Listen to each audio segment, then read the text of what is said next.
Hello and welcome to my channel. My name is Ivy and today we'll be talking about how to do a BAKASANA, crow pose.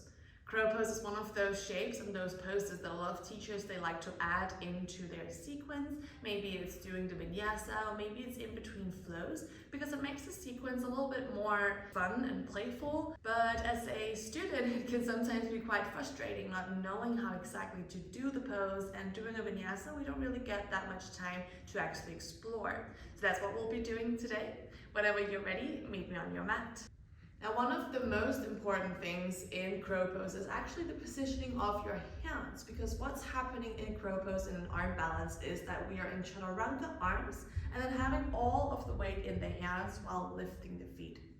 So basically we want to spread the fingers and then have a sensation of gripping the mat with the fingertips. For most of us, it probably feels the best to have the index finger pointing forward and then again finding this gripping sensation with the fingertips while pressing your knuckles firmly down. So instead of the hands just resting on the floor, really think about that you're pressing and pushing yourself away from the ground.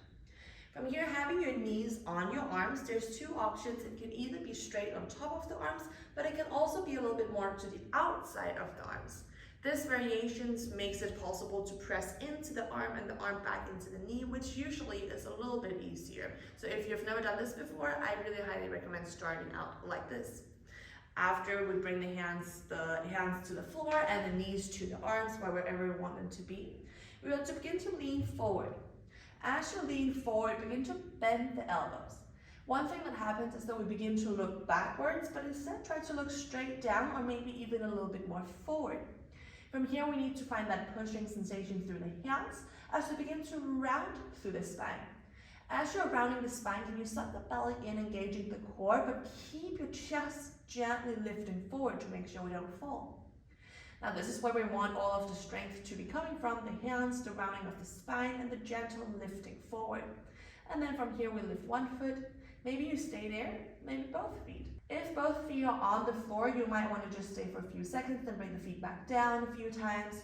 Or maybe we can begin to slowly draw the heels up towards the buttocks, continuously rounding through the spine and pressing through the hands. And there you have it, that's your crow pose. It usually takes quite a while to get into this shape, so don't be discouraged if you can't do it in the first try. But making sure that you have the proper alignment and understanding of what's going on in the pose is really going to help you to improve much faster. Also make sure that you do wrist exercises both before and after. Thank you so much for joining me for this small tutorial. I hope you found it useful. If you did, make sure to like this video and I'll see you back for another tutorial. Bye!